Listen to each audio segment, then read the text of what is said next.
Excellencies, we are about to start. Please move to your seats. Dear colleagues, Excellencies, dear colleagues, we are about to start. Please move to your seats.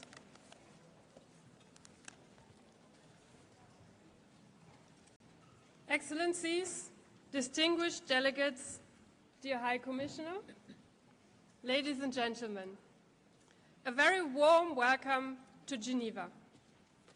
It is my pleasure and honor to declare open this 75th plenary session of the Executive Committee of the High Commissioner's Programme. And again, a very warm welcome to all of you, and especially to those who traveled from their respective capitals to join us here in Geneva today. Excellencies, dear colleagues, at the end of June 2024, there were approximately 122.6 million individuals around the world who were displaced as a result of persecution, conflict, generalized violence, and human rights violations. This is an increase of 12.6 million when compared to the 110 million forcibly displaced persons at the end of June 2023. To put things into perspective, this is more than double the 59.5 million who were forcibly displaced a decade ago at the end of 2014. This scenario has resulted in enormous challenges for humanitarian organizations like UNHCR. The role of the Executive Committee is helping UNHCR address these challenges, remains catalytic in this respect, and I look forward to the perspectives that you will bring to bear on this subject in our plenary session this week. Before we begin the formal program, I would like to say just how privileged and honored I have been to preside over the Executive Committee of the High Commissioner's Programme during the past year. I have had the opportunity to see up close the important work that UNHCR is doing, together with its committed partners, particularly during my field visit to Mauritania in May, but also in my capacity as IOM Council Chair to Ethiopia, Zimbabwe, and South Africa. In my visit with UNHCR in Mauritania, I was moved by the plight of the refugees and people on the move in this protected, often forgotten situation, and I was impressed by the government's inclusive response to the displacement situation in line with the objectives of the Global Compact on Refugees. Excellencies, distinguished delegates, I now invite the committee to consider the adoption of the agenda as contained in document A/AC.96/75/1. This year we will begin with the High Commissioner's opening statement under agenda item number 2. Elements of his statement were shared on October 3rd. Under agenda item 3, a high-level segment on statelessness will be held and the general debate will be launched. Agenda item number 4 will permit us to consider the work of Standing Committee over the past year in the areas of international protection, as well as program budgets, management, financial control, and administrative oversight. Under agenda item number 5, the committee will review reports relating to program and administrative oversight and evaluation.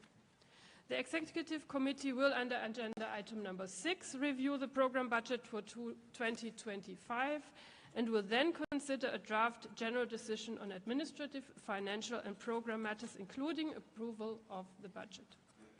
Under agenda item number 7, the committee will be briefed on the global consultations with non-governmental organizations, and under agenda item number 8, the UNHCR Staff Council will make a statement. Agenda item number 9 concerns the program of work of the Standing Committee in 2025, including observer participation for the intersessional period of the 76th session. Under agenda item number 10, the committee will consider the draft provisional agenda for the 76th plenary session of the Executive Committee. And agenda item number 11. The Executive Committee will elect its officers to serve during the next intersessional period and until the end of the 76th session. Following the election, the chairperson-elect will be invited to make a brief statement to the committee. Following agenda item number 12, any other business, the last substantive item is agenda item number 13, the adoption of the report of this session. The 75th plenary session will then end with closing remarks by the High Commissioner and myself under agenda item number 14. Before commenting further organizational matters, may I consider that the provisional agenda can be adopted? It is so decided. I would now like to say a few words about the speaking arrangements. The list of speakers for the general debate, agenda item number 3, was opened on September 16th, and the provisional list was shared with delegations on October 10. Delegations have received an organizational note on speaking arrangements from the Secretariat, outlining the procedures for any amendments to the list of speakers, and are asked to follow them in order to facilitate the smooth running of the general debate. Should a state or organization speaking on behalf of a group of states or group of organizations wish to make a statement, they should inform the Secretariat well in advance of the relevant agenda item. Delegations are asked to limit their statements to 5 minutes, including in the case of a country or organization representing a group of countries or organizations. I would like to appeal to everyone to keep their statements to the allotted time, to maintain a normal speed when making their statements, and to provide an advance copy to the Secretariat in order to facilitate interpretation. Finally, I would like to recall that we are here because of our common desire to help people who have been forced to flee their homes, and because of our shared humanitarian values. With this in mind, I would like to emphasize the purely and strictly humanitarian and non-political nature of our discussions this week. Excellencies, distinguished delegates, it now gives me great pleasure to invite the High Commissioner to address the committee.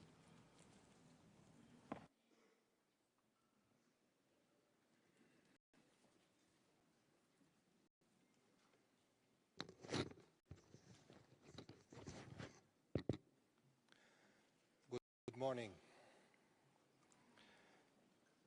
This has been a year of extremes,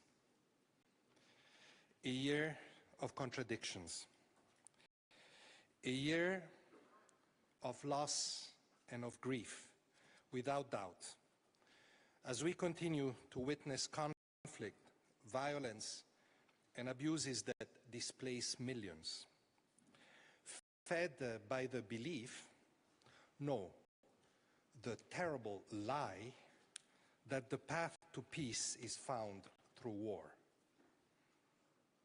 But also a year with at least some moments of hope.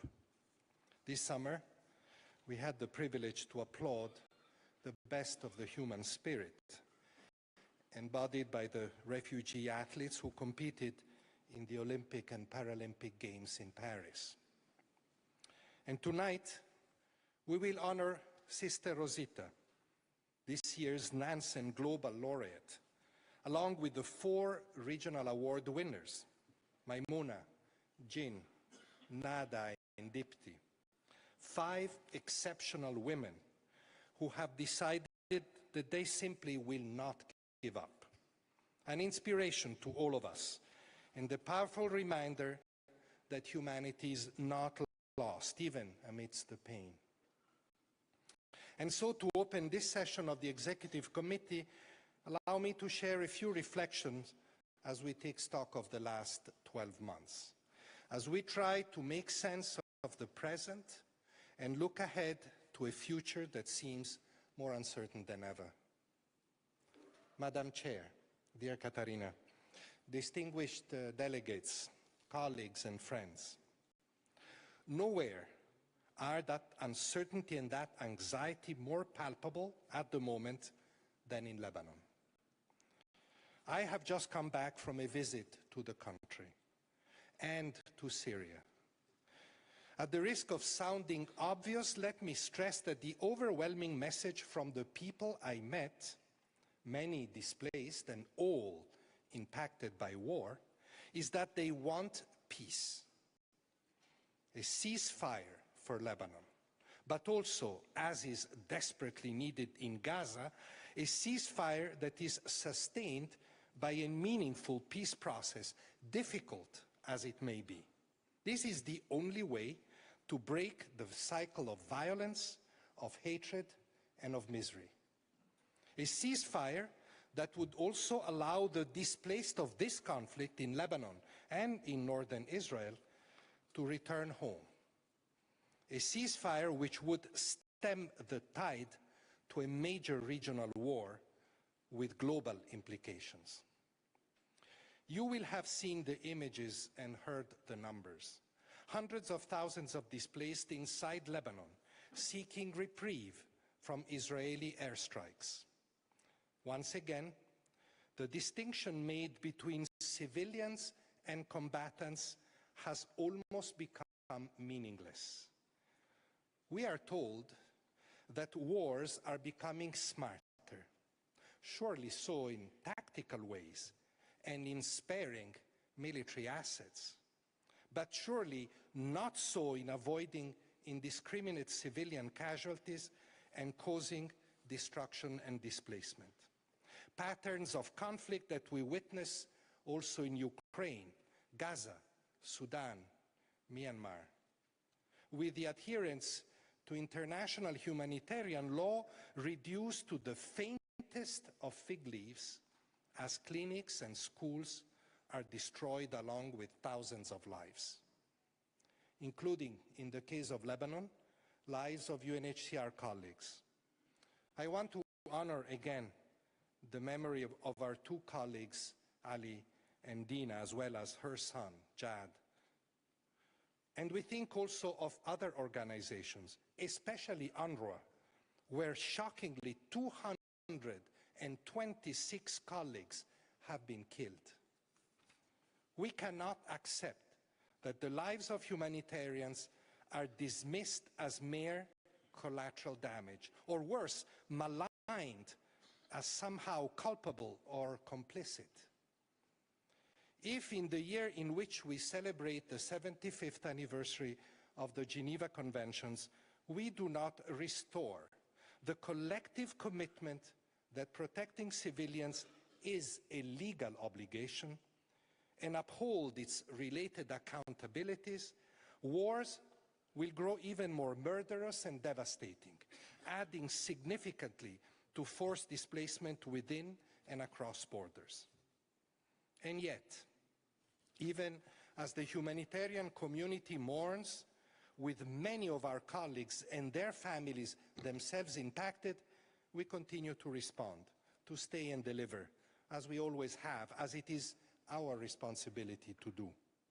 And so we are in Lebanon, working with authorities and partners to meet the most urgent needs, and to respond to everyone's plight without distinction on an equal basis, because airstrikes spare no one. Certainly not the Lebanese people, but also not Syrian refugees, many of whom have been hosted in Lebanon for years and who find themselves uprooted again. You can appreciate the complexity of the situation, the evident paradox. Uncertainty clouds the lives of ordinary civilians in Lebanon today. Surely, if airstrikes continue, many more will be displaced and some will also decide to move on to other countries. Many have already decided to cross the Syrian border, and Syria has opened the doors to all those fleeing Lebanon. Both Lebanese refugees and Syrian returnees in Syria need immediate relief assistance. The funding appeal launched in Damascus last week, like the one issued for Lebanon a few days earlier, require urgent contributions. The situation, with Syrians representing 70% of the 276,000 new arrivals, requires also that we move more decisively along the two tracks I have often mentioned in the past. First, we will continue to work and advocate with the government of Syria to ensure the safety and security of all those arriving, including Syrians, especially now that many have returned. I discussed this matter in Damascus and trust that the government's stated commitments to effectiveness, transparency and rights regarding new arrivals will be upheld, as is currently happening at the border, and that UNHCR will continue to be able to monitor returns both at border crossings and in places of destination. Second, this influx occurs in a very fragile country, Syria, where the needs of the people are immense. I hope donors will help in supporting and stabilizing returns, recalling that Security Council Resolution 2254 allows for significant interventions, not only in the humanitarian sphere, but also in the early recovery space. Making progress on these two tracks is urgent because of the current emergency-driven return movement, but it can also provide useful elements to ongoing discussions on sustainable solutions for Syrian refugees. Madam Chair, against the backdrop of crisis in the Middle East, it would be easy, and perhaps it is tempting, to become cynical about multilateralism, to turn inwards. But cynicism and isolation are not luxuries that refugees can afford. There are 123 million refugees and displaced people today. Their plight demands solutions, and the only way to achieve solutions is by working together. It was only a few months ago, at the Second Global Refugee Forum, that we saw firsthand how the right vision of solidarity, of unity, could forge a new spirit of cooperation. It is more important than ever, 10 months on, to recall the commitment to inclusion and responsibility sharing that all of you and many others brought to the forum, yielding more than 2,000 pledges across all sectors and all regions. Under the leadership of the Assistant High Commissioner for Protection, Ruben Menikdiwela, UNHCR is following up on the implementation of the pledges, many of which are already having a real and tangible impact on displaced people and on the communities hosting them. There are countless examples. That is the power of multilateralism done right. Now, and as we start to look ahead to December 2025 and to the meeting of high-level officials, which will be the next institutional milestone under the Global Compact on Refugees, let's keep this spirit alive. We will need to draw on the lessons of the Global Refugee Forum, solidarity, perseverance, and the desire to solve, as we continue to respond to the unrelenting pace of humanitarian emergencies. Like in Ukraine, where civilians must be helped to prepare for a winter that is likely to be even more difficult than the two previous ones, with so much of the energy infrastructure destroyed by Russian strikes. Or in Myanmar, where the number of displaced people has risen by over 2 million people in the last year as a result of multiple ruthless conflicts across the country.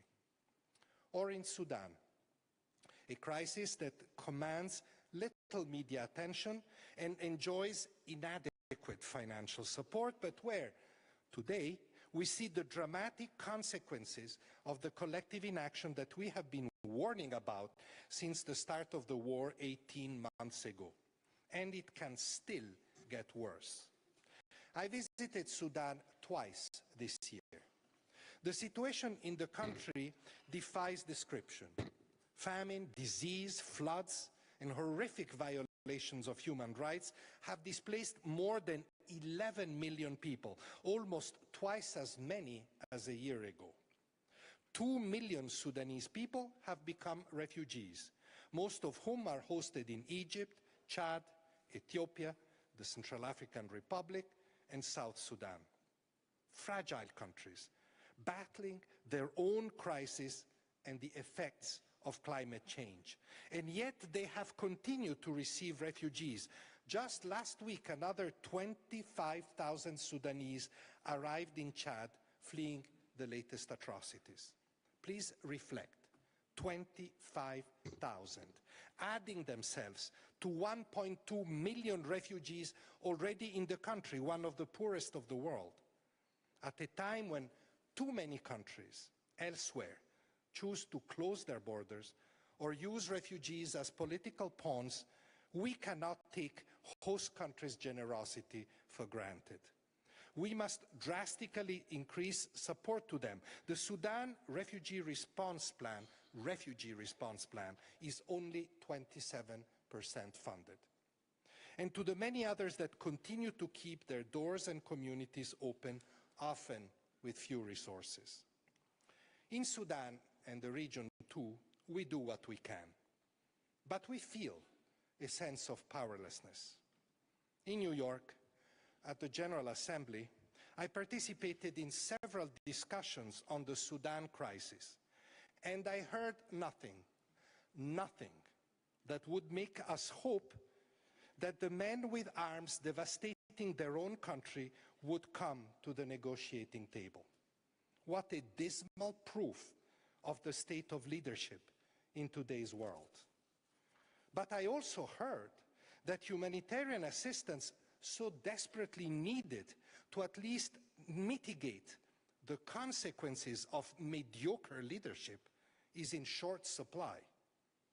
No peace, little resources. Well, Madam Chair, in this lethal equation, something has got to give.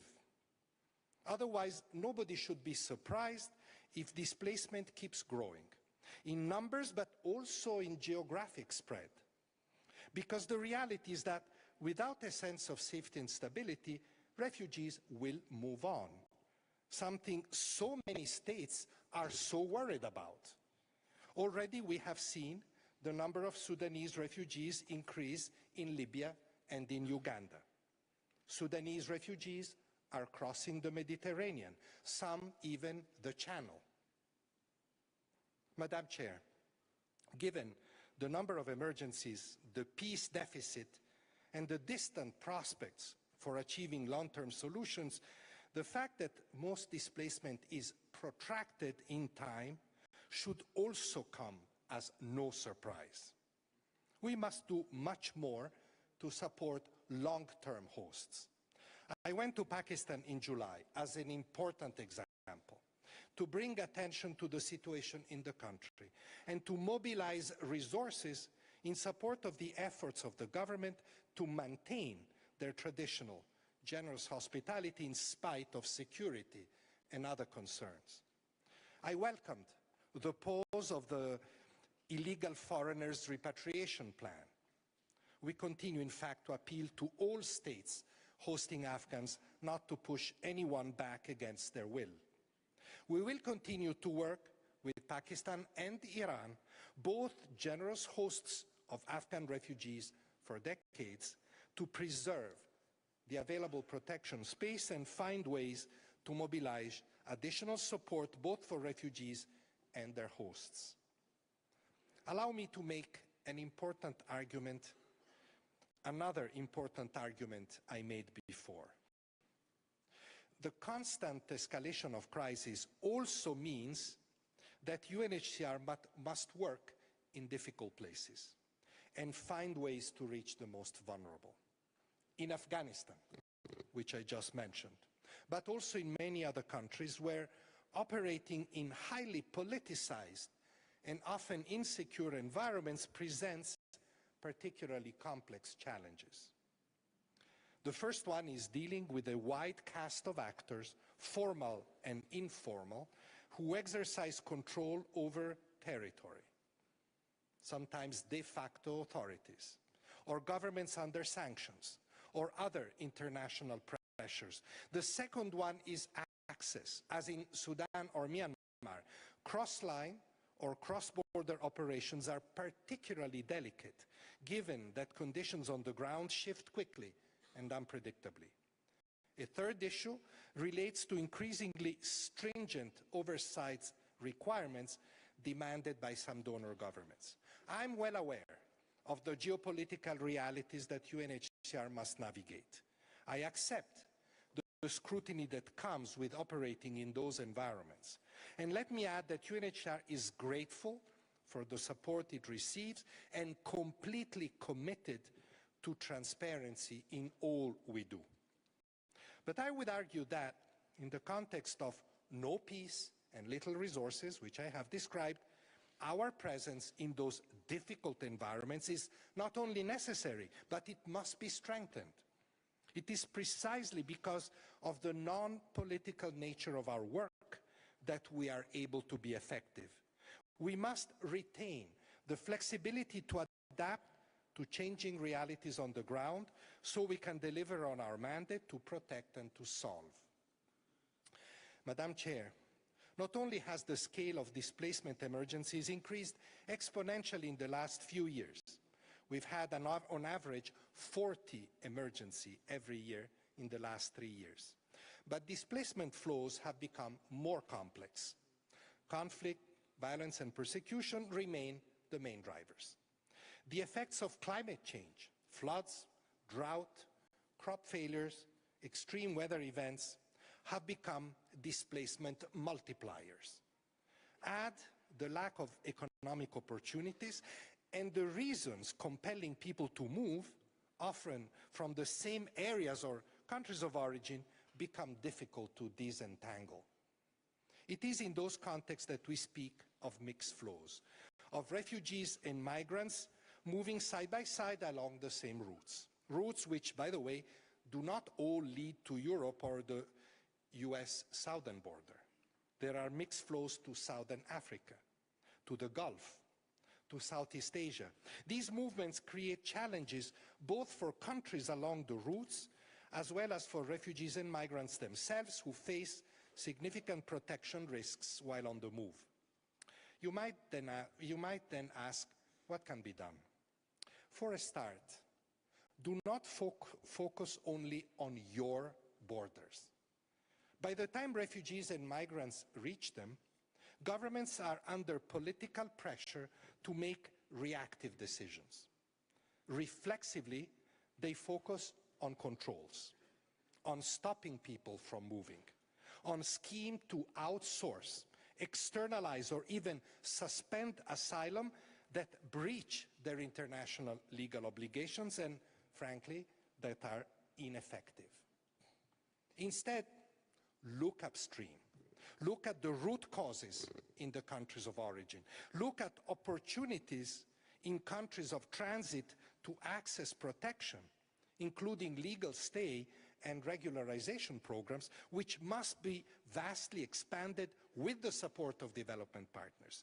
Create more legal pathways, resettlement or family reunification, among many others, so that fewer people embark on dangerous journeys. The Oficinas de Movilidad Segura, the safe mobility offices in the Americas, are an example of multi-purpose hubs where UNHCR and IOM, a key partner in this endeavor, work together to strengthen these pathways, pathways that complement the extraordinary inclusion and regularization efforts conducted by many countries in the region, such as Colombia, Ecuador, Brazil, Costa Rica, Mexico, to name a few. And when refugees and migrants do reach your borders, We will support you in developing lawful responses that meet the challenges of mixed movements.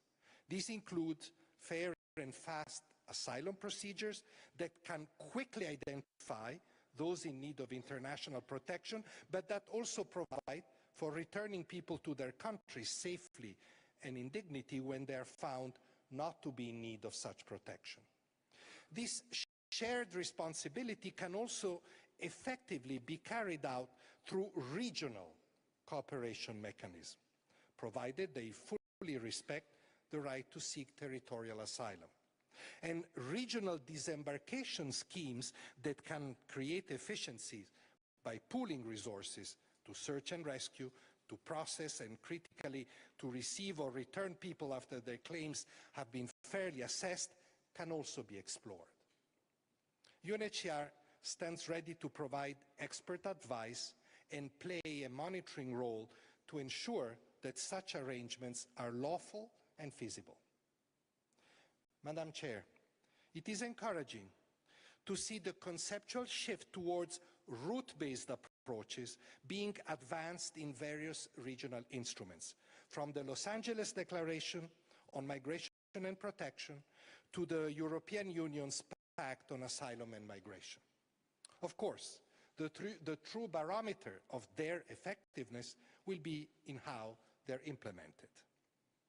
Irrespective of which model is used to operationalize route-based responses, significant support and investments will be required to build the capacity of host and transit countries and to ensure compliance with international legal obligations.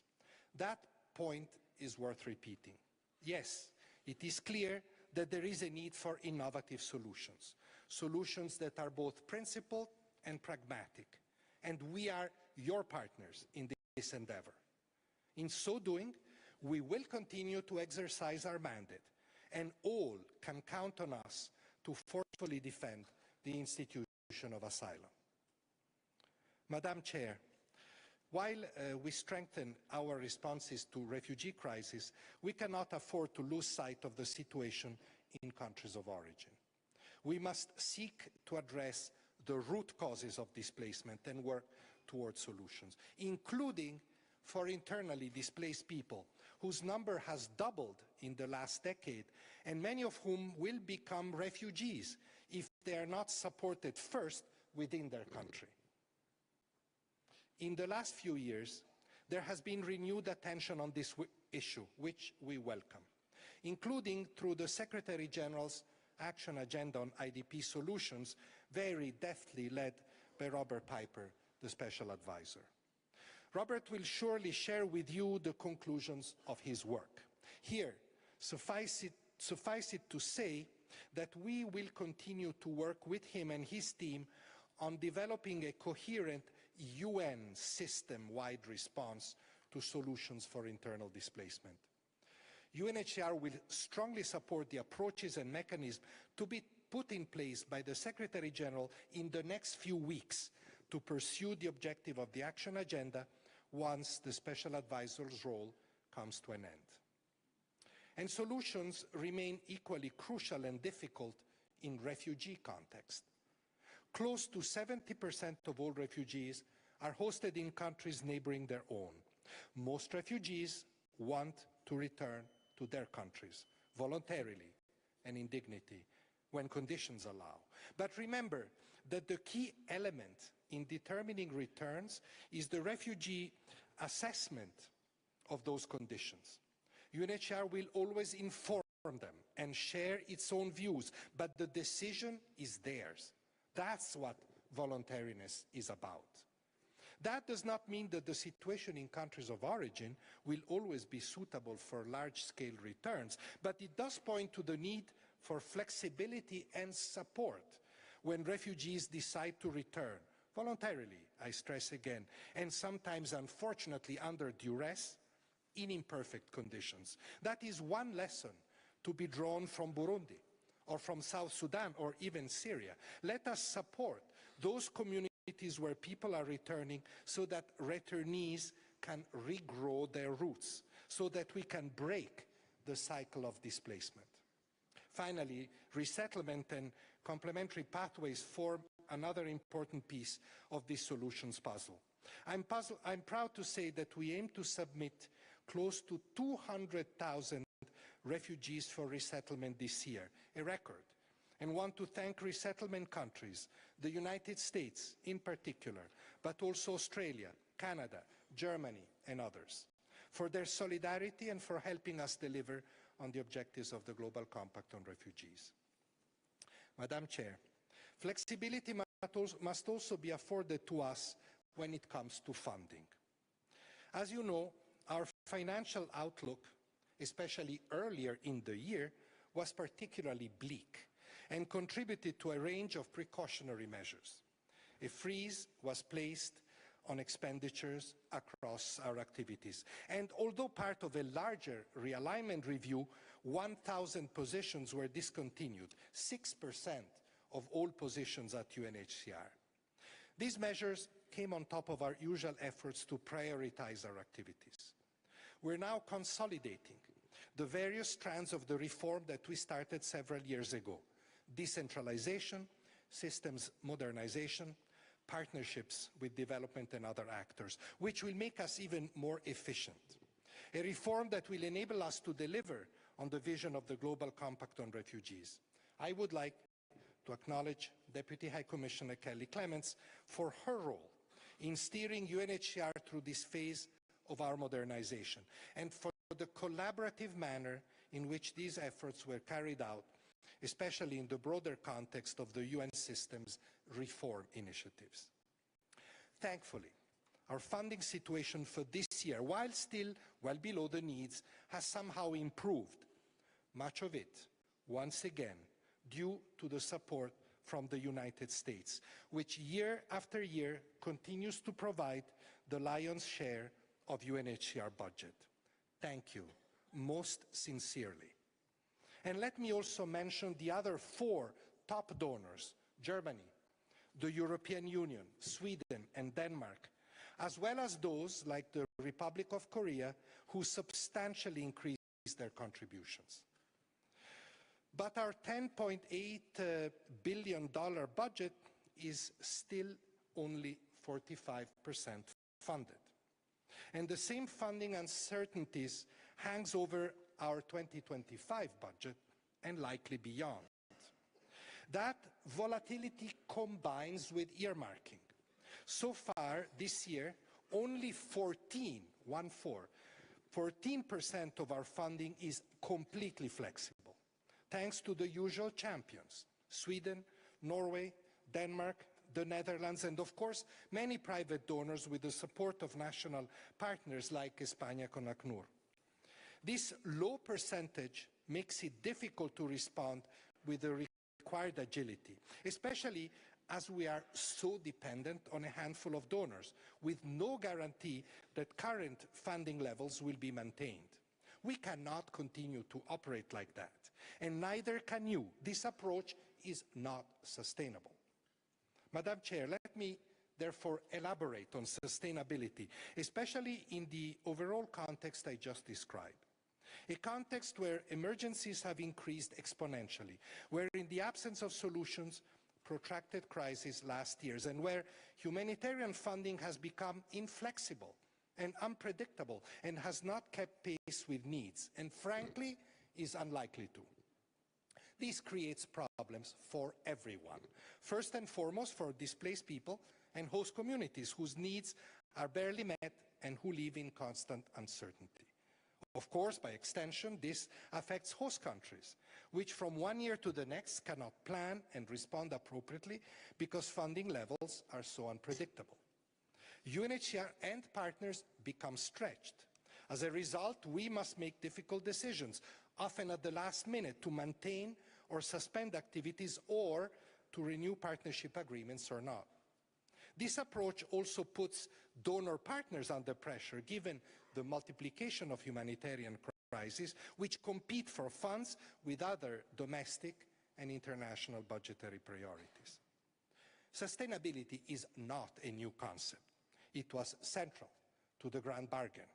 to the New York Declaration on Refugees and Migrants, and of course to the Global Compact on Refugees, which all of you affirmed 6 years ago and subsequently reaffirmed in your pledges at 2 global refugee fora. The key question then is, how can we implement all those commitments? Let me be clear.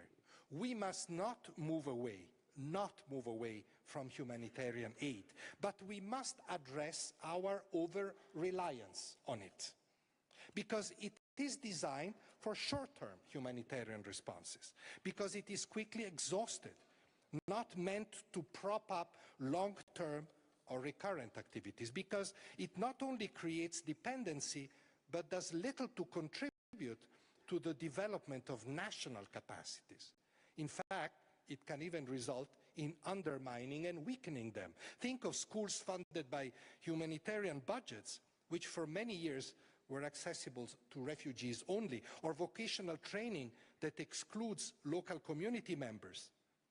Such parallel systems offer limited opportunities, are not sustainable financially, and create tensions within communities by pitting displaced people and their hosts against each other. The same thing happens when local services and opportunities are denied to displaced people.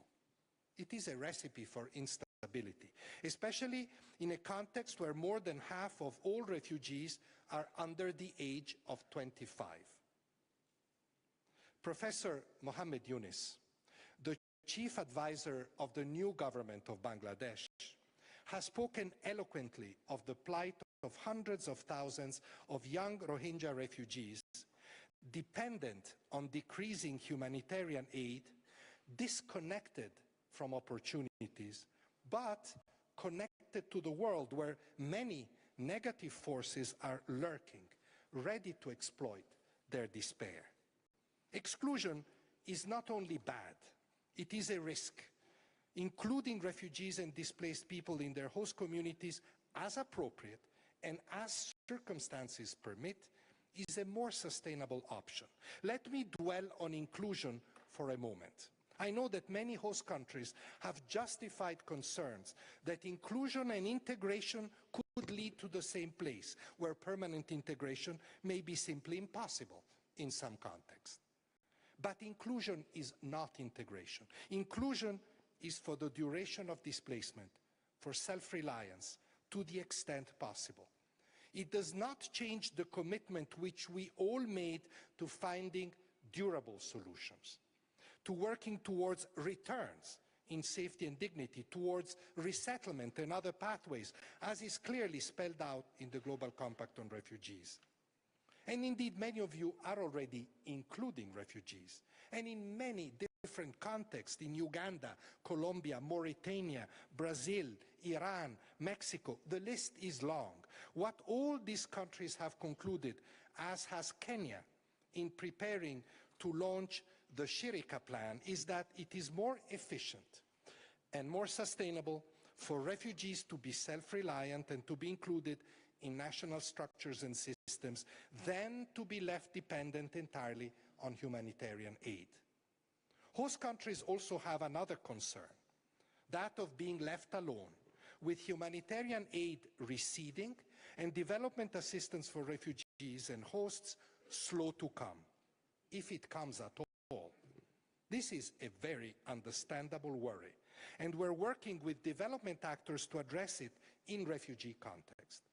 Because sustaining support for refugees and their hosts will simply not happen without international assistance. And because this model is not about shifting the burden to host countries. It is about strengthening, including through financial support, the capacities and resilience of host countries and communities so they can successfully and sustainably include displaced people in their national response systems for as long as displaced people are there. This approach has several clear advantages. It benefits more clearly and directly host communities. It draws on the human capital of displaced people, who in turn are more committed to the host communities in which they live because they become participants. It allows host countries to attract additional development financing, including in remote areas where often refugees are located. It benefits UNHCR as it allows us to focus on protection and solutions and donors, as this approach can relieve some of the pressure on humanitarian funding. Today, Sudanese health professionals work in Juba's clinics and hospitals. In European countries, Ukrainian refugees have access to the job market. Refugee inclusion contributes to economic growth and social stability. The literature on this is clear, vast, and growing. Inclusion is not only an approach for the present, but an investment for the future. And importantly, refugees will be better prepared for their eventual return to their countries of origin. We at UNHCR look forward to working with interested states in moving further along the sustainability path. Not all situations might be conducive, and obviously it would be wrong to apply a one-size-fits-all approach to very different contexts. But wherever there is potential and willingness, we stand ready to engage. On our side, we will work on stronger partnerships with host governments, development organizations, financial institutions, multilateral banks. In many places, from Uganda to Colombia, cooperation is well advanced and has impact. We will also multiply efforts to mobilize the attention and resources of the private sector, unleashing the potential in investments, market value, and human capital of displaced and host communities. We, like other humanitarian organizations, have been working on this for several years already. But we must accelerate, scale up, and engage more partners. We know from regional consultations and bilateral meetings that many apprehensions remain, especially on implementation, including on how this new approach will fit with other existing frameworks at country level. There are questions also about financing, about how the shift to a sustainable aid model would work differently in middle and lower income countries. For example, we hear you.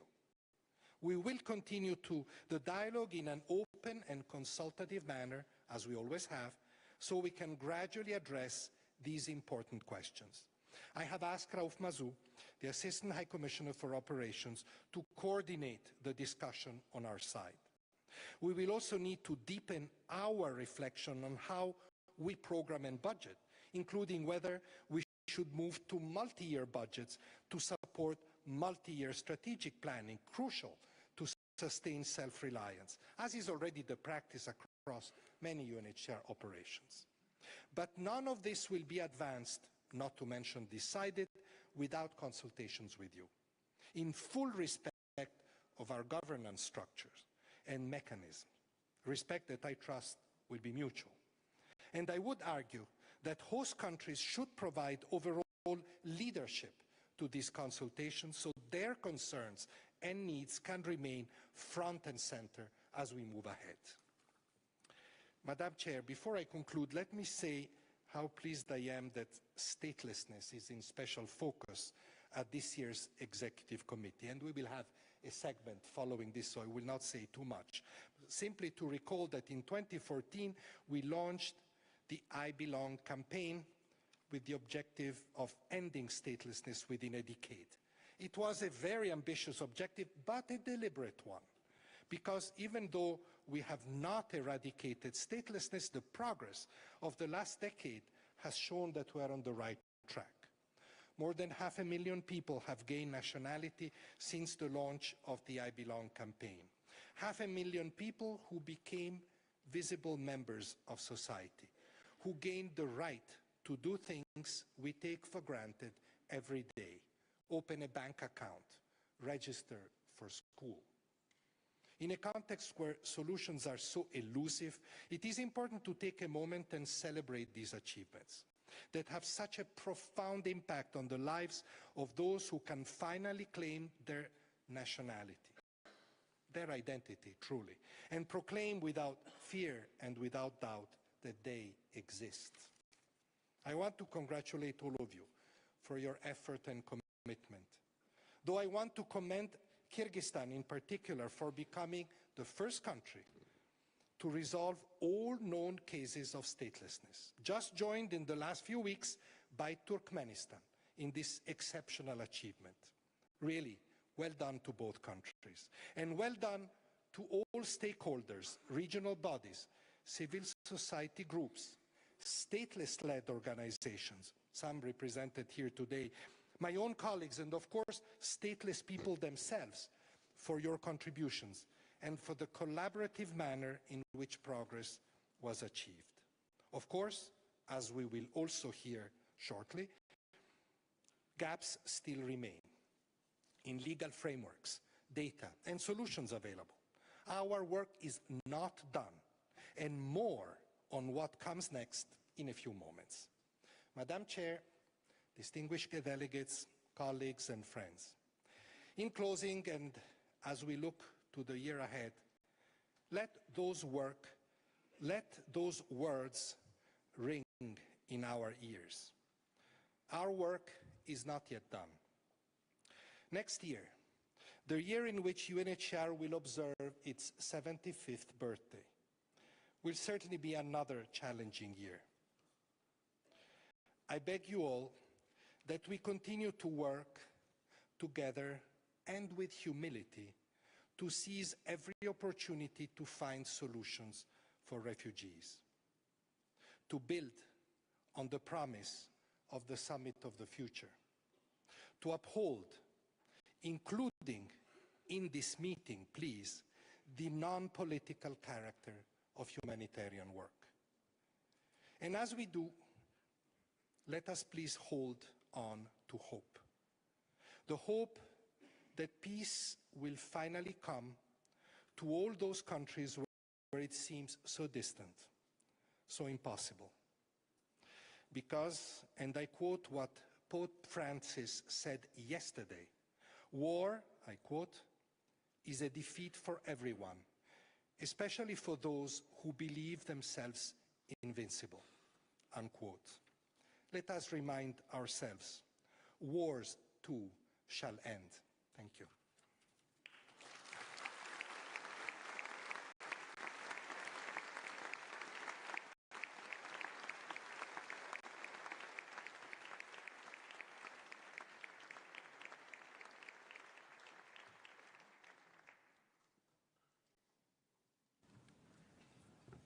Thank you, High Commissioner.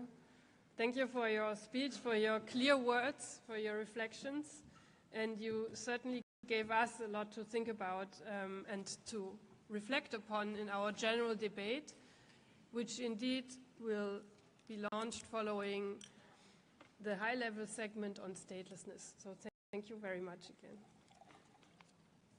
Excellencies, distinguished delegates, let us proceed with agenda item number 3, starting with a high-level segment on statelessness. It is now my pleasure to invite you to watch a short video on the I Belong campaign. Since the campaign's launch a decade ago, through the combined efforts of countries, organizations, and statelessness individuals, the international community has made significant progress in ending statelessness. Please excuse my voice. Many have embarked on the journey towards nationality and have successfully gained citizenship.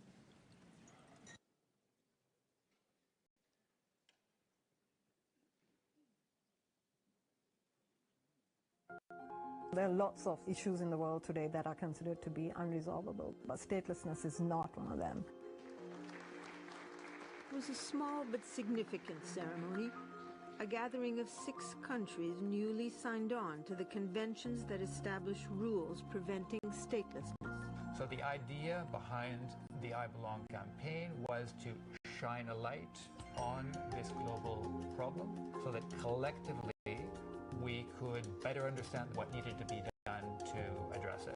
Sin estos documentos no somos nadie. No circula en el mundo. Просто си фантон, не постишва дождал.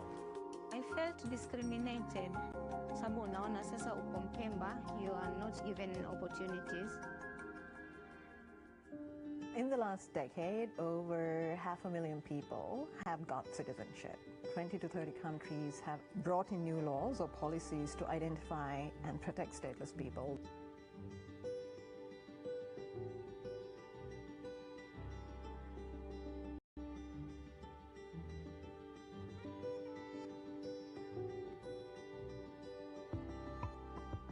But beyond the statistics, what I think this campaign really achieved was bringing visibility to a problem that's absolutely neglected and overlooked. When it comes to nationality, we're talking about a very specific issue that each state faces because it's about who belongs in your community. So determining whether or not an individual or a group belongs is a fundamentally political issue. And in some cases, all you need is really a stroke of pen on paper to really bring this statelessness issue to an end. This single paper that people take for granted is my life. If Brazil changed their laws and they have now definition and mechanism to solve it, why not other countries as well? In working in the humanitarian and development spheres, we're here because we think we can make a difference. We can all be champions of this worthy fight against the lack of citizenship and nationality. А вот мы возвращаем им то, что должно было принадлежать им по рождению. Ahora, a obtener ese papel, ese reconocimiento, yo me siento que soy otra persona. Como que he vuelto a nacer. The I Belong campaign was great because it started something, it started a process. But we need to continue with that. This is my life dream coming true. Now, the real work will start. Statelessness really is a resolvable issue. All it needs is for all the key decision makers to get together and say, yes, we can address it.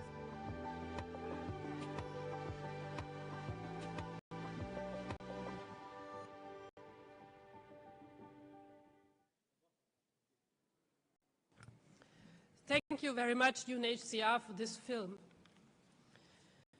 It really reminds us that statelessness is indeed solvable. And I am now delighted to introduce UNHCR's Goodwill Ambassador, Ms. Anita Rani, who will open the high-level segment. Ms. Rani, you have the floor. Thank you very much. Excellencies, distinguished delegates, honoured guests, a very good morning to all of you. It's my absolute honour to be here with you today and have the opportunity to moderate the high-level segment on statelessness. A little bit about myself. My name is Anita Rani. I'm a broadcaster, author, and also have the honour of being a UNHCR Goodwill Ambassador. As a journalist and storyteller, I've had the privilege of sharing the stories of many people from around the world, and I'm especially passionate about amplifying the voices of those who often go unheard, like stateless people. Statelessness is a profoundly isolating experience, one that affects millions of people globally. It robs individuals of their basic rights and can leave them in limbo for generations. But it's also a solvable problem. Today we'll hear firsthand from two inspiring individuals who've experienced both the challenges of statelessness and the transformative power of finally gaining their nationality. They're standing next to me. Let me introduce you to Miss Nosizi Dube and Miss Nur Aziza. Welcome, both of you. Thank you for being here. I think we should start by hearing your stories. Nosizi, I'm going to begin with you. Please share with us your journey from being stateless to finally gaining your nationality. Thank you so much, Anita. My name is Nosizi Dube. I come from Kenya, born and raised in Kenya. I come from a community known as Shona. It was previously stateless. Shona people originated from Zimbabwe. They moved to Kenya during the colonial period as missionaries. So once they settled in Kenya after independence, institutions were formed and they were not considered as part of the indigenous communities of Kenya, and that's how they were stateless. I was born in the year 2000. I was born at home. My parent was stateless. when you're stateless, you don't have the legal document, the identity card. So she couldn't access medical services. There is that vaccine that's usually administered at birth. It's known as the BCG. In Kenya, it's usually given on the left hand. It leaves a small mark. Actually, that's part of the identification of Kenyans. I didn't get the chance to receive it because my parents could not give birth to me at home, at the hospital. In the year 2013, I was in class 7 in primary school. At that time, I was required to register for my final exams in primary school, myself and other colleagues. For you to register, you are required to produce a birth certificate for it to facilitate you to do the final exams. I did not have it. My fellow colleagues from the Shona community did not have it at that time. So most of the kids just decided to drop out of school because it's like, how are we going to proceed about this? It's a single document, but it had the power to determine your destiny. So 99% of the kids from my community dropped out of school. But I'm that one person who believed in the power of education. I felt like education is part of my soul. If I lose it, I lose a part of my soul. So for me, at that time, I did not drop out, I just continued. But we were lucky, I can say lucky, because as a stateless person, you just live by luck. We were lucky by that time. Other Kenyan children had issues with their birth certificate. So the government of Kenya provided an alternative that you don't have to use a birth certificate, use a clinic card. Personally, I don't even have a clinic card, I was born at home. But I just had to use other means. I got the clinic card, I registered. I completed my primary school in 2014. I could not proceed in going to high school. Again, I was required to produce a birth certificate. I didn't have it. My parents could also not apply for bursary. In Kenya, there's that bursary that helps you at least subsidize the secondary fee. She couldn't because she didn't have the voter's card.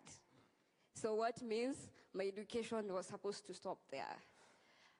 I loved education, and I believe in the power of education to bring change and help me get a seat at the table. Especially as a young woman. Exactly, as a young woman.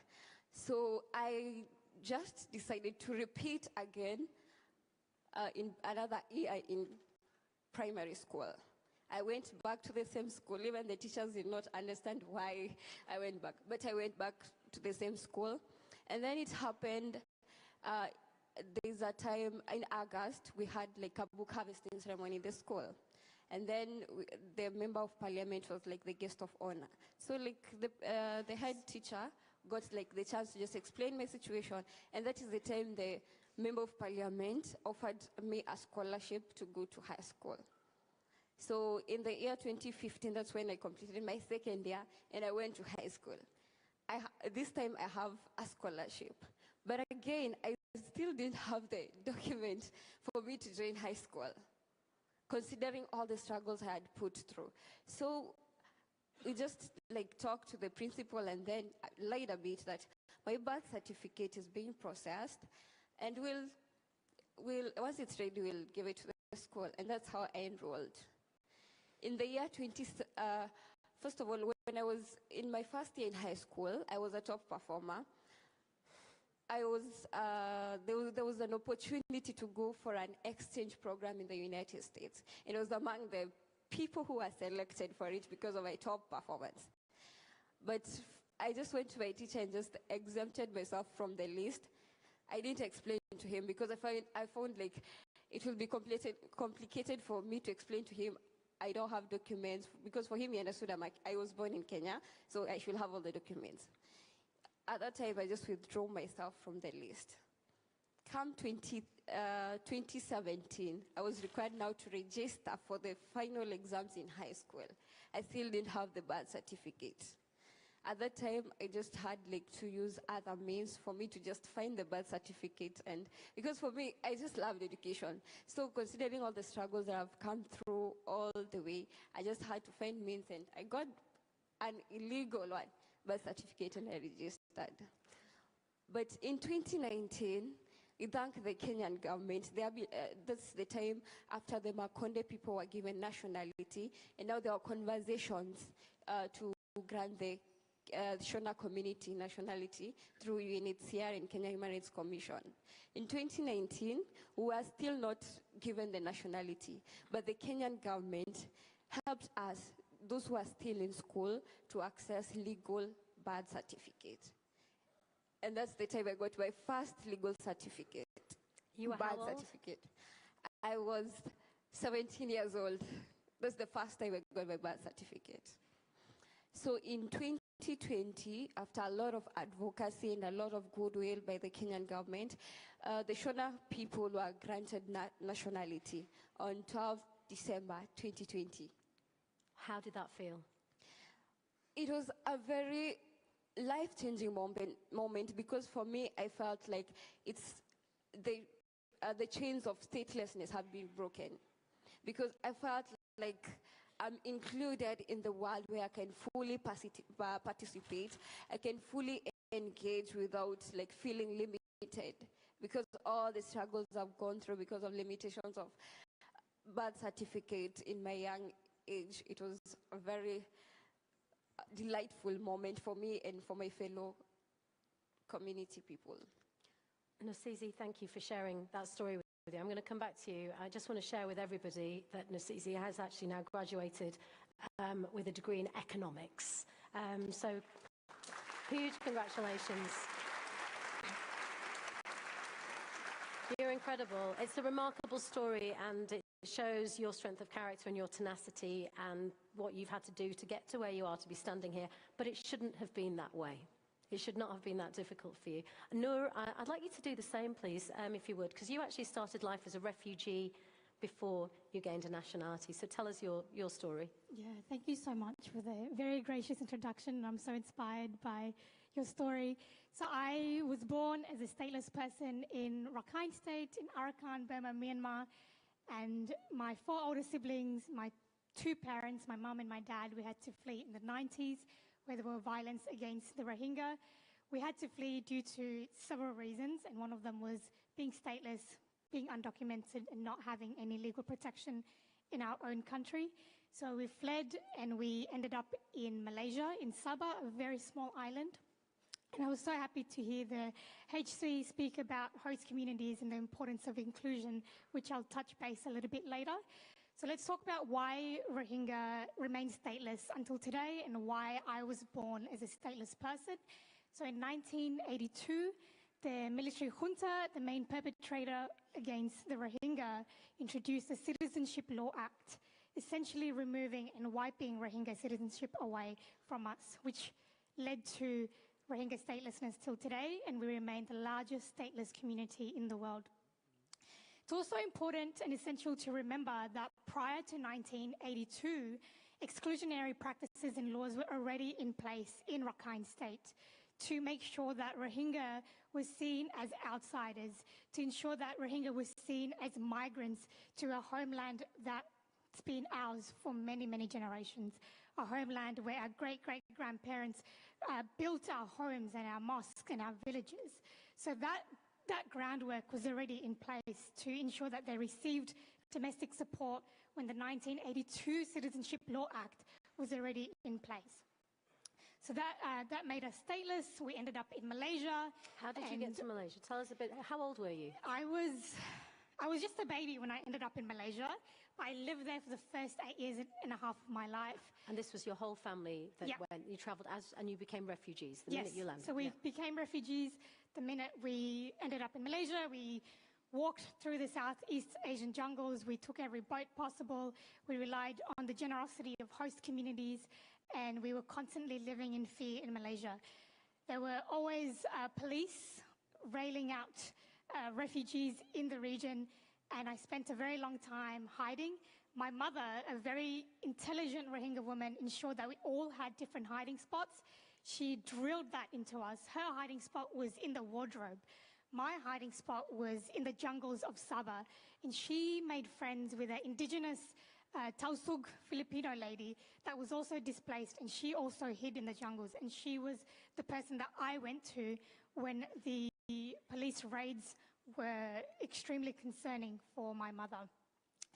And back to your question on how I retained citizenship was in 2003, the Australian government granted my family and I asylum, and today I hold an Australian passport, which I'm very grateful for, but my people and I still remain non-citizens of our ancestral homeland. So it's a conflicted space that you're in, because now your whole life's work is advocacy for this, isn't it? Absolutely, and I'll touch base on that a little bit later after we hear from the incredible Nasizi. Well, actually, Nasizi, I want you to share with everybody what you've got in your hand and tell us why you've brought it on stage and what it means to you. Okay. With me, I have my passport, and I'd like to thank the Kenyan government because they were really on the forefront to help me get this passport that enabled me to be here. But it's not just a passport. This is a life-changing document because it means I have the power and the freedom to live up to my potential, to not limited to access any opportunity that comes my way. With this document, it gives me the feeling of being included in a society, being visible. You know, when you're stateless, you're just like, you live in the shadows.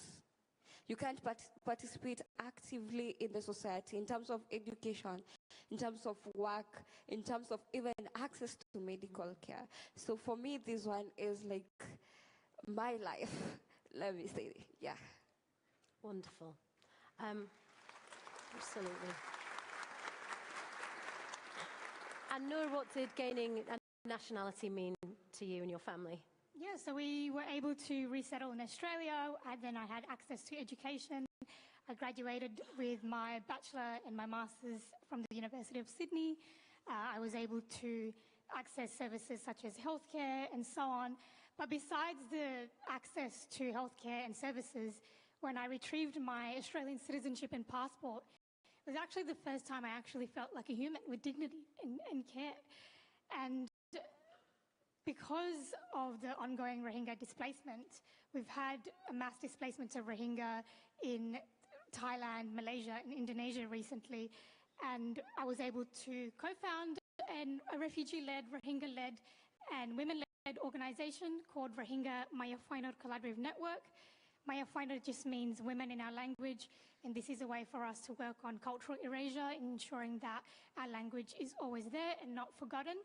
So we are a women-led, Rohingya-led organization comprising of 8 Rohingya women. Out of the 2.8 million Rohingya worldwide, where we've been completely dispersed, there are more Rohingya outside of Burma than inside. Only 1% of the 2.8 million Rohingya hold a passport, and I'm part of that 1%. So we feel extremely privileged, but also needed to amplify the voices of our people that do not have the legal protection that we do. And both of you have just done that. And I'm very inspired by both of you, but incredibly proud of the two of you. Also very hopeful that two such remarkable young women have been able to speak on this platform. So can we just give Noor and Nasizi a round of applause? It takes great courage to speak. Thank you. Can I get you to take a seat? Very powerful stories, I think you'll agree with me. Now, both of you, your experiences remind us not only of the human impact of statelessness, but also the hope that comes with achieving recognition and belonging. We are about to move on to our first panel discussion. If you just give me one moment, I'm going to remove this microphone. Thank you.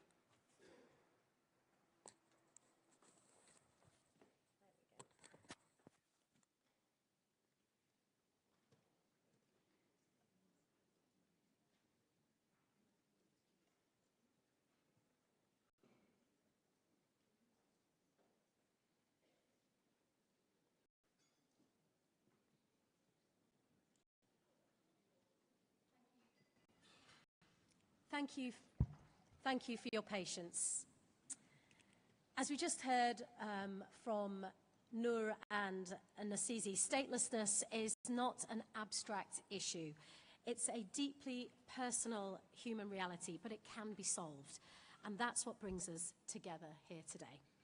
This year marks 10 years since the launch of UNHCR's I Belong campaign, a global effort to end statelessness. Over the past decade, this campaign has brought significant progress, new laws, policies and commitments from countries around the world have helped hundreds of thousands of people finally gain the nationality they deserve. In the next session, we'll reflect on the successes and lessons learned from the past 10 years of the campaign, and we're going to look ahead to the most critical steps we must take to truly end statelessness. We'll hear from a distinguished panel of experts, each of whom has played a vital role in this fight. And it is my absolute pleasure to introduce them to you now. Mr. Veper Hajiev, a permanent representative of Turkmenistan to the United Nations Office in Geneva. Mr. Jean Uema, National Secretary and Vice Minister of Justice of the Government of Brazil. Mr. Chris Nash, Director of the European Network on Statelessness. Welcome to all of you. Let's dive straight into the discussion. I think I'll bring my first question to you, Mr. Veper Hajiev. The government of Turkmenistan has announced in September that it has resolved all known cases of statelessness within its territory. I'm going to repeat that. Has resolved all known cases of statelessness and has fully implemented its national action plan to end statelessness. So first of all, a huge congratulations on this achievement. Can you please share with us what was the key to this success?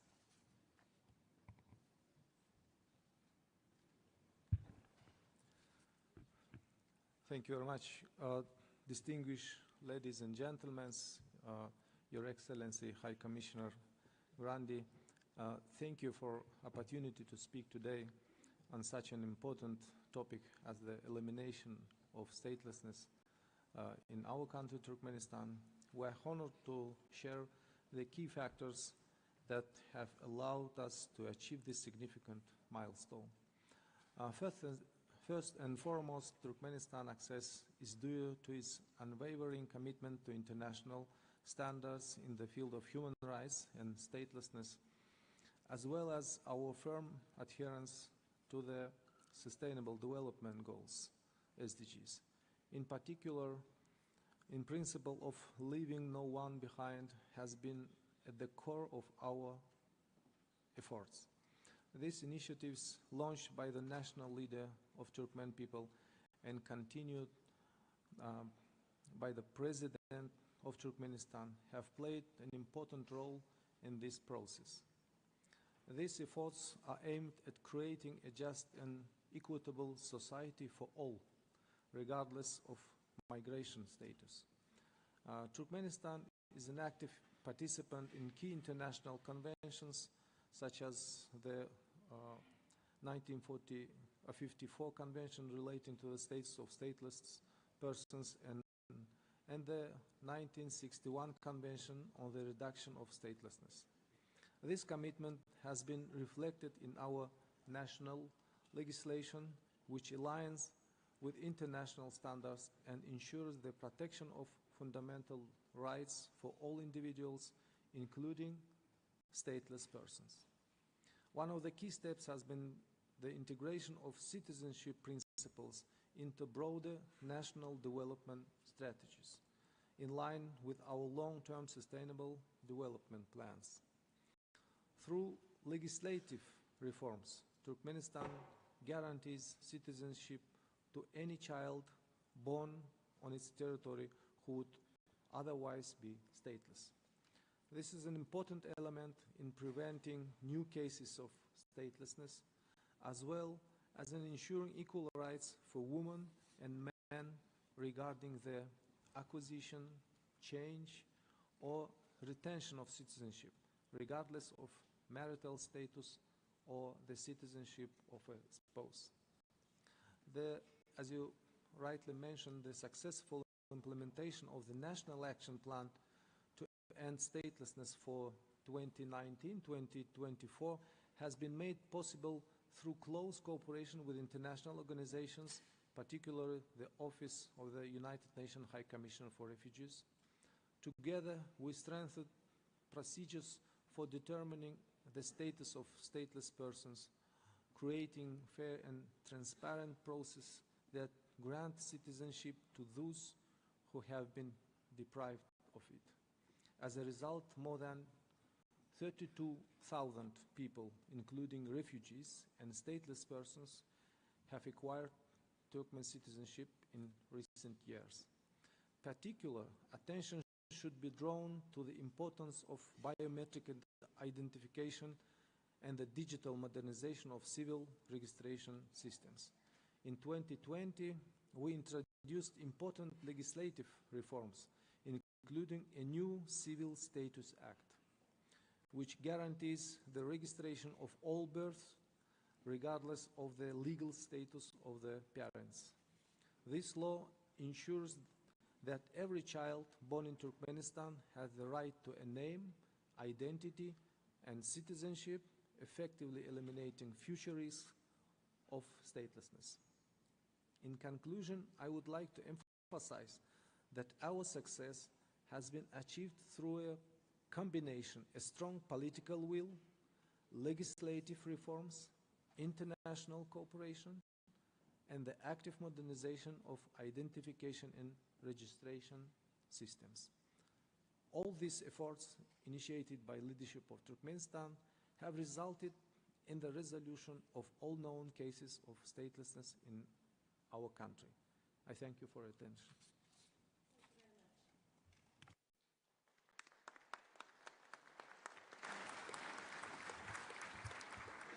Thank you, Mr. Hajiev. Now I'll turn to you, Mr. Uemov. Brazil has been a global leader and a key regional actor for advancing prevention and response to statelessness in the Americas. And Brazil has also made progress at the national level. Can you please share some examples of key steps that you've taken? Thank you.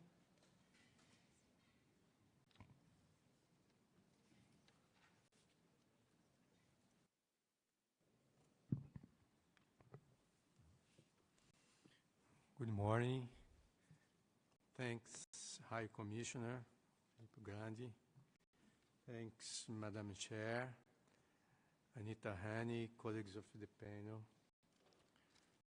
Brazil has a constitutional commitment to granting nationality to individuals born in Brazil, regardless of their parents' nationality, to descendants of Brazilians born abroad, and to those who intend to reside in Brazil permanently. This generous decision by the Brazilian Constituent Power in 1988, further refined by two subsequent constitutional amendments, is our first step in preventing and combating statelessness. As we consider the right to nationality a fundamental right inherent to human beings and an essential condition for the possession and the exercise of human rights, like Nur Aziza and Noisa Dub said for us. We believe that the right to nationality is an inherent prerogative of every human being, which must be guaranteed to those within the territories of nation-states. Therefore, we urge all countries to adopt in their constitutions or laws or executive decisions, as Brazil has done, the broad right to nationality. Brazil also is proud to be one of the few countries that have acceded to both the 1954 and 1961 Conventions on Statelessness, respectively in 1996 and 2007. In 2017, Brazil underwent a relevant transformation with the adoption of a new migration law. The law represented a concrete answer to the Global Action Plan to End Statelessness, which had set out the commitment to grant protection status to stateless migrants and facilitate their naturalization. For the first time, Our legislation included an entire section dedicated to the protection of stateless persons and the reduction of statelessness. Its main innovation was the creation of a statelessness determination procedure in force since 2018. This procedure is now accessible online through a platform called Cisapatridia. While the person waits for the request to be analyzed, she or he receives a residence permit. Recognized stateless persons will qualify for naturalization through a simplified procedure after only 2 years of residence. Recognized stateless persons will also have access to family reunification procedures even before becoming a Brazilian citizen. Among them, the first to be naturalized as Brazilian citizen were the activista Mahamamo and her sister. It's a great honor to acknowledge the presence of Mahamamo with yours here today. At the regional level, we highlight the adoption in 2014, during the first year of the I Belong campaign, of the Brazil Plan of Action in the framework of the Cartagena Plus 30 process. The document sets goals for Latin America and the Caribbean over the next decade, coinciding with the period of the campaign. One of its 8 chapters is dedicated to statelessness, with goals related to the accession to the stateless conventions, the creation of determination procedures, and the facilitation of naturalization process. This was the first time the Cartagena process included statelessness in its objectives, and over that decade, Latin America witnessed significant progress. Before concluding, I wish also to highlight that Brazil announced last year the decision to adopt a national unified policy for migration, refugee, and statelessness. 6 working groups were created to discuss the proposal, with the participation of the federal government, states, cities, civil society, refugee-led organizations, and UNHCR and IOM offices in Brasilia on a whole-of-society approach. We believe this new law will further strengthen the significant progresses we have already made. The creation of the new global alliance to end statelessness is also an opportunity to renew our national efforts towards what is left to accomplish. Thank you.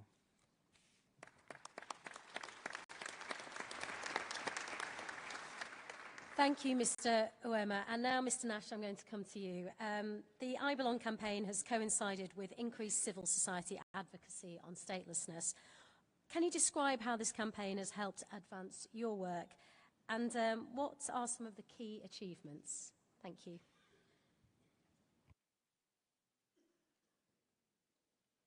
Thanks, Anita. And when the I Belong campaign launched back in 2014, I well remember the excitement many of us working on statelessness felt to see the issue get such visibility in the mainstream media, with the then High Commissioner, Antonio Guterres, doing a global tour of TV studios. These catalytic visibility moments are critically important, and their impact cannot be overestimated, because if you can't see a problem, you can't fix it. This increased awareness has also made space for civil society to act. I co-founded the European Network on Statelessness around this time, and since then we've grown to be a civil society alliance with over 180 members in 41 European countries, working to deliver change through law and policy advocacy, capacity building, community engagement, and awareness-raising activities.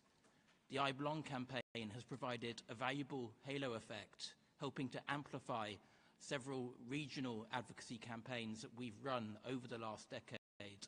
For example, our Stateless Kids campaign to ensure every child's right to acquire a nationality, our Roma Belong campaign to address Roma statelessness, and our Stateless Journeys campaign to improve the identification and protection of stateless people in a migratory context. These campaigns, alongside ongoing work by UNHCR and other partners and stakeholders, have certainly certainly moved the needle on statelessness, and there has been real progress in the continent over the last 10 years. Let me just give you 3 examples. Firstly, 9 European countries have introduced or improved safeguards in their nationality laws to prevent childhood statelessness. Secondly, there has been real momentum towards reducing cases of statelessness among Roma and other minority groups in the Western Balkans, with North Macedonia leading the way with a series of legal reforms that have left that country close to resolving all known cases of statelessness. And thirdly, several European countries have introduced stateless determination procedures, without which many stateless people can't end their limbo or rebuild their lives. The recently adopted EU Migration and Asylum Pact, which the High Commissioner referred to earlier, for the first time includes binding provisions for member states to identify and record statelessness. And as I said at the beginning, if you can't see a problem, you can't fix it. In conclusion, let me say that it's right that we gather today to celebrate progress and to give visibility to the issue of statelessness. But equally, we need to be candid in recognizing that we still have a long way to go to end statelessness, either in Europe or globally. We therefore need to redouble our efforts and to use today's gathering as a platform to unlock much-needed resourcing and action to address statelessness. In particular, it will be incumbent on UNHCR to continue to show leadership and to increase rather than decrease its resourcing and prioritization on the issue.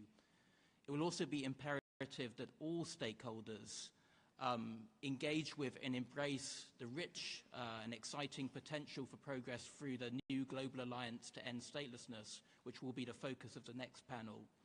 And underlying all of this, it is critical that we continue recent momentum to better center stateless people and to enable them to claim power as leaders of change. And we heard that so powerfully earlier from both Noor and Azizi in terms of their powerful contribution. I will leave it there. Thanks, Anita.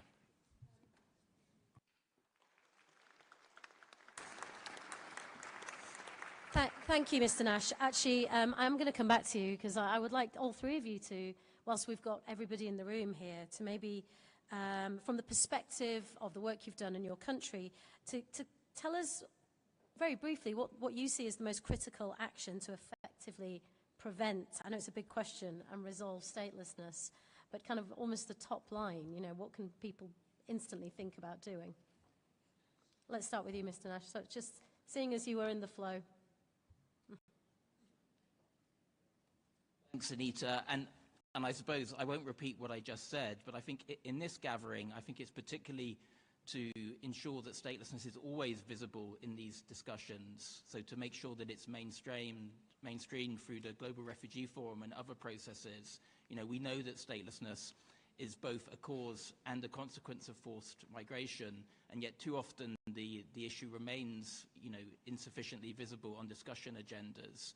And I mentioned resourcing, and I can only reiterate, you know, how limited resourcing for work on statelessness is generally, but particularly for civil society and stateless-led organizations and communities. So hopefully the Global Alliance, you know, through components like its online marketplace can help address that. But it will need, obviously, you know, private foundations, but also governments and, you know, to provide bilateral funding if the Global Alliance is really to fly and deliver the progress which it has the potential to do. So I don't want to tread on the toes of the people who will follow in the next panel, but I would urge everyone to engage with that discussion, to join the Global Alliance, and for states to become solution seekers so that they can translate pledges into concrete law and policy reform which improve the lives of stateless people across the globe. Thank you. Thank you for that. Mr. Hajiev, the same question to you as Turkmenistan has been successful. What I heard from what you said earlier was that you took a decision as a government to grant everyone citizenship, which on the face of it seems like a very simple solution, but actually we know it's a lot more complicated than that. So what advice would you give everyone in the room today, based on your experience?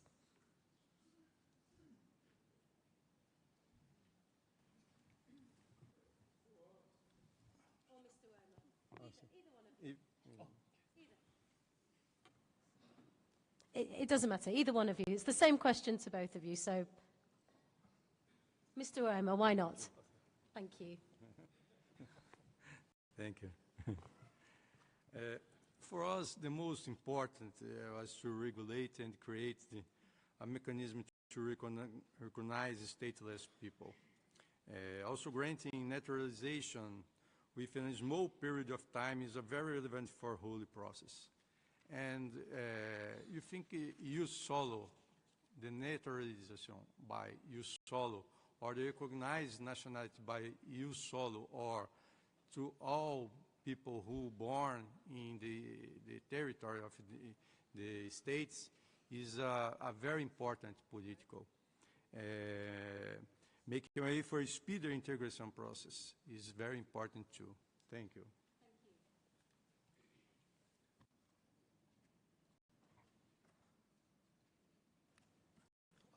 Thank you very much.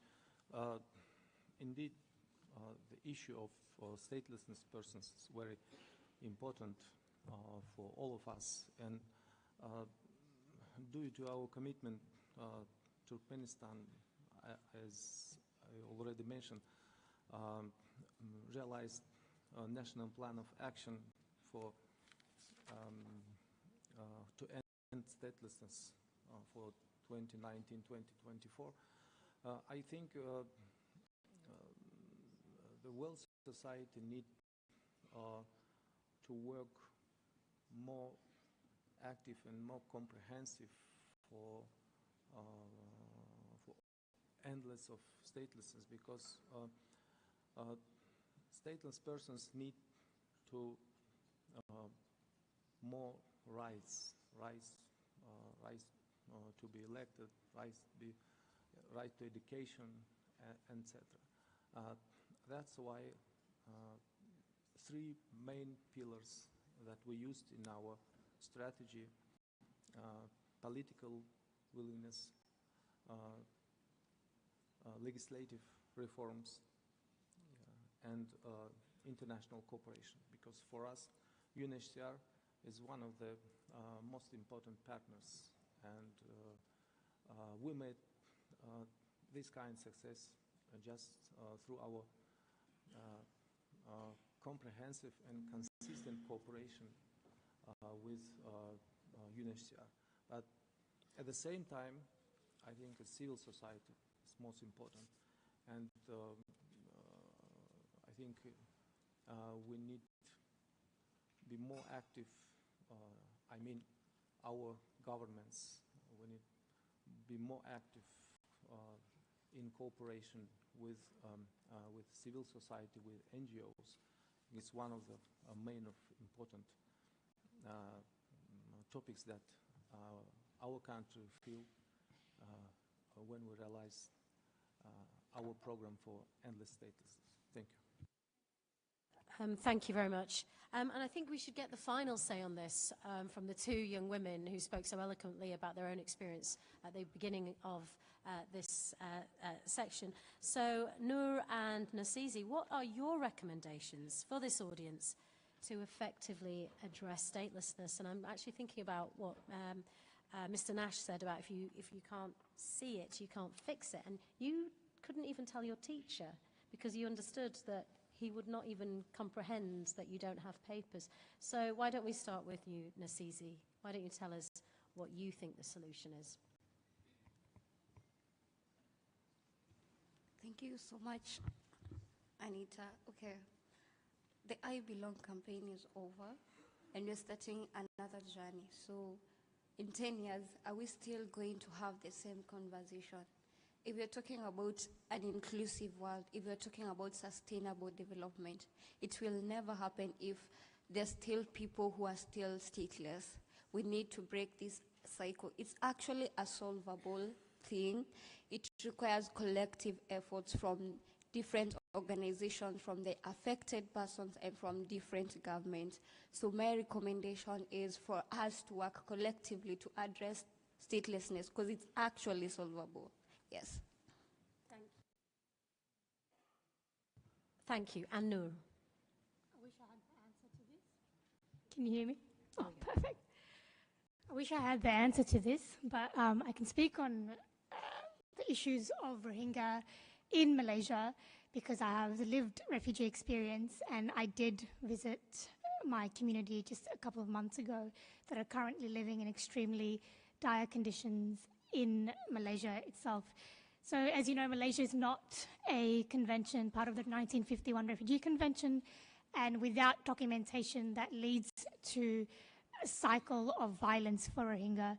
In Malaysia, when I visited, I spoke to the women, and they spoke about how the lack of documentation doesn't allow for their children to attend schooling, and if the children cannot go to school, then the parents cannot go to work, and it becomes an ongoing cycle. So I guess the key to this is the need for protection for Rohingya that are already displaced in the region, and being stateless has become a key barrier for Rohingya to strive in host communities. And I myself didn't have any schooling for the first 8 years and a half of my life until I went to Australia, and this cycle of poverty is only going to continue if we don't protect Rohingya that are already displaced in the region.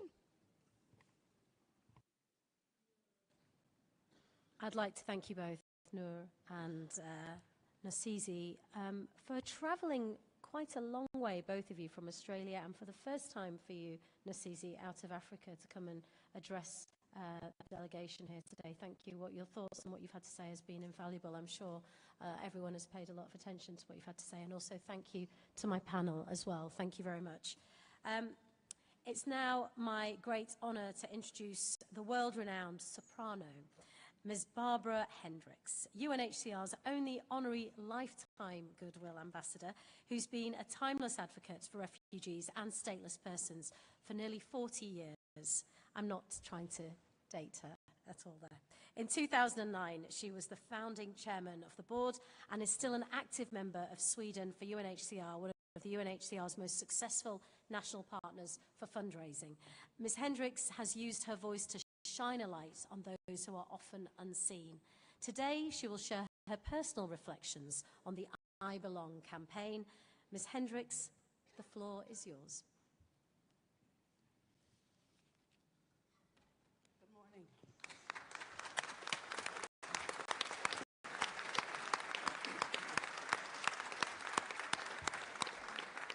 Thank you, Anita. Excellencies, distinguished delegates, ladies and gentlemen, and Filippo. Imagine you have no legal identity documents, no legal residence. Your children could not be registered at birth, so they can't go to school or have health care. You can't work legally, and you are afraid at every moment to be arrested because you are unable to prove your identity.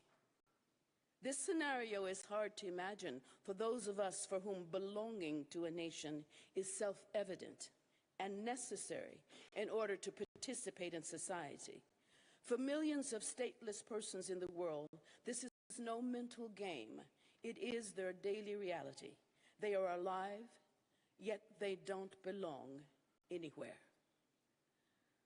On the 10th of December 1948, the General Assembly of the United Nations adopted, after the horrors of World War II, the Universal Declaration of Human Rights. Article number 1, all human beings are born equal and free in dignity and in rights. They are endowed with reason and conscience and should behave toward one another in a spirit of sister and brotherhood. And then Article 14, everyone has the right to seek and to enjoy in other countries asylum from persecution. The 1951 Refugee Convention built on these fundamental rights and established the United Nations High Commission for Refugees as its guardian. The refugee agent was mandated to lead and coordinate international action to protect and safeguard the rights and well-being of those forced to flee persecution and conflicts, those uprooted and stateless. When the UN adopted the Universal Declaration of Human Rights 76 years ago, I was just 20 days old. My parents never heard about this declaration, but they knew all too well the Jim Crow laws of apartheid that segregated the races in America's South. I was, for all intents and purposes, born stateless in my own country. I could not benefit from the same protection under the law, nor exercise the same rights afforded to every white girl born on that day in Stevens, Arkansas, where I was born. When the Civil Rights Voting Act was signed in July 1964, after 300 years of slavery and 100 years of apartheid, I became a full citizen, as described in the U.S. Constitution. Belonging to a nation means having all the rights of a citizen, and more importantly, the duties and responsibilities of citizenship that are the very actions that shore up our democracy and ensures freedom for all. At age 15, I officially belonged. When the UNHCR invited me to become one of its first Goodwill ambassadors in 1986, I saw it as an opportunity to put into action on a wider scale my sincere belief that my inner peace and peace in the world must be founded on the principles of human rights. During these nearly 40 years, I have drawn much inspiration from my dedicated UNHCR colleagues in the field who devote their lives every day. Some have even lost their lives, doing invaluable work for the refugee cause. I have been humbled and have drawn encouragement from so many refugees and stateless persons that I have met, especially the women. When I am feeling my most discouraged, I need only to think of them. They face with incredible dignity and courage the nearly insurmountable difficulties and dangers of refugee life for women and girls. In 2014, when the then High Commissioner Antonio Guterres launched the 10-year campaign to end statelessness in the world, I asked immediately to work on the campaign. But only then did I become aware of the scope of statelessness, the millions who do not belong, who live as invisible non-citizens. During these past 10 years, many mothers of stateless children have spoken to me passionately of their hopes and dreams for the future. I met Elise in the Côte d'Ivoire, who could not contain her joy after the ceremony where her 2 children finally received their birth certificates. Her dreams are no different from the dreams that we all have for our families, for our children to grow up and prosper, for our families to be able to live in peace and to be able to contribute in a positive way to a community that recognizes us as fellow human beings. Elise's family is among the many who have benefited from the numerous achievement of the I Belong campaign. Entire population groups have been granted nationality, and important legislation has been adopted to prevent statelessness. There is still much more to do for those who are still waiting, feeling forgotten and fearful, suffering silently in the shadows and or voiceless. Often during my concerts, there comes a moment during which I have the impression that the audience and I are experiencing the music as one, vibrating as one string. I believe that the place within us where this vibration takes place is the same place from which the Universal Declaration of Human Rights has sprung. In a brief instant, we are reminded of the truth of who we are, that we are all connected and are all members of the family of humanity. The Universal Declaration of Human Rights shows us that each one of us is a valued member of the family of humanity. The Refugee Conventions encourages us to care for one another. The I Belong campaign has been an inspiring prelude to the global alliance to end statelessness in our lifetime. And I will continue to raise my voice until we reach that goal. Sometimes I feel like a mother's child. Sometimes I feel like a mother's Sometimes I feel like a motherless child, a long ways from home, a long ways from home. True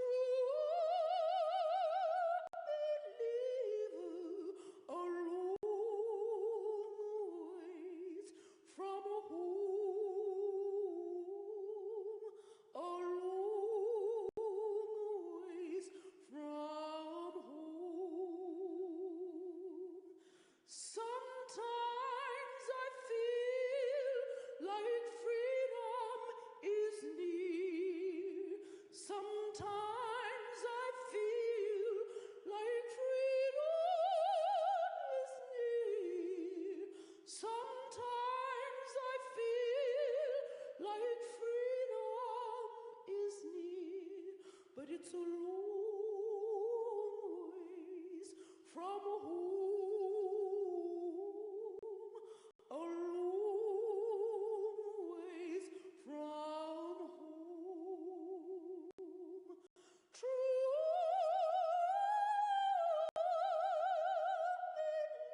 believer, a long ways from home, a long ways from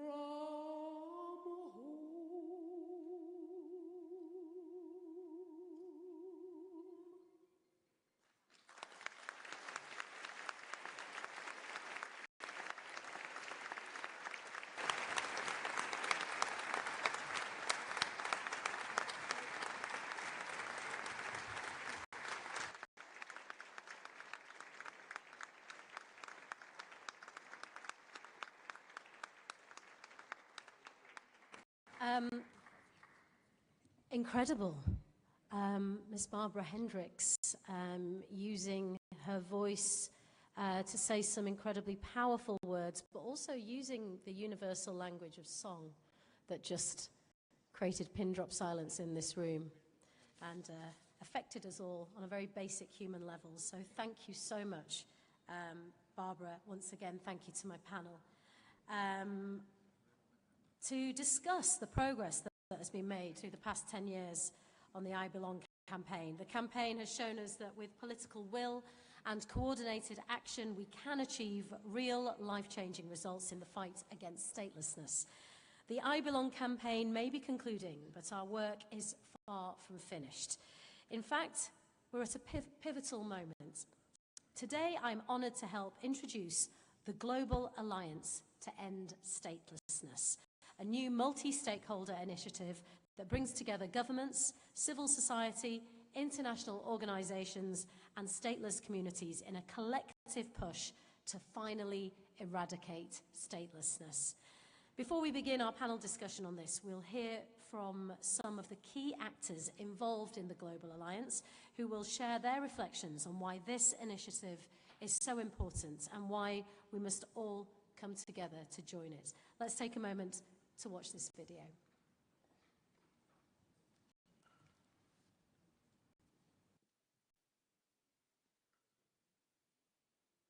This is how we end and address statelessness from ever happening in this world, by working together.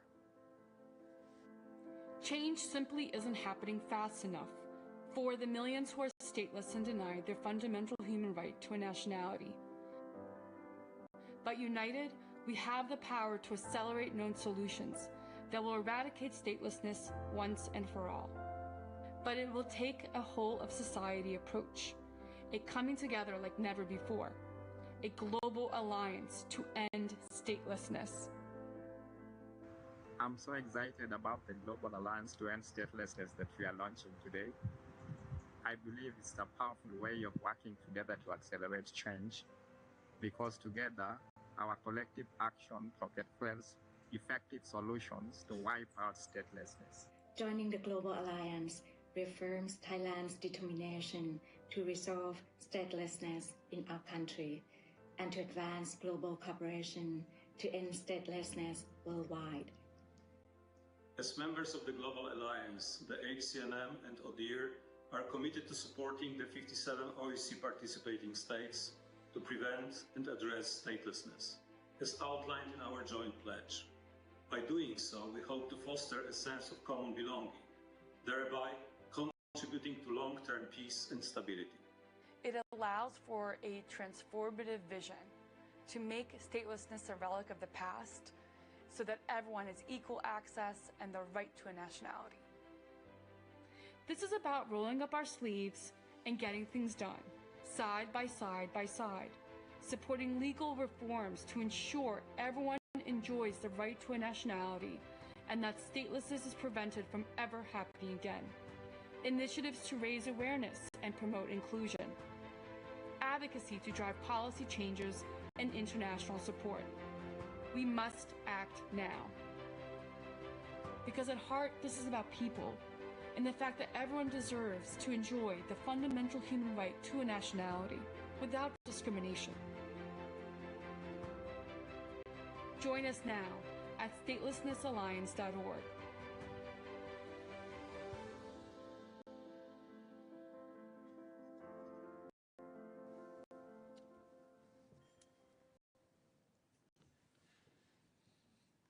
So we just heard how the Global Alliance to End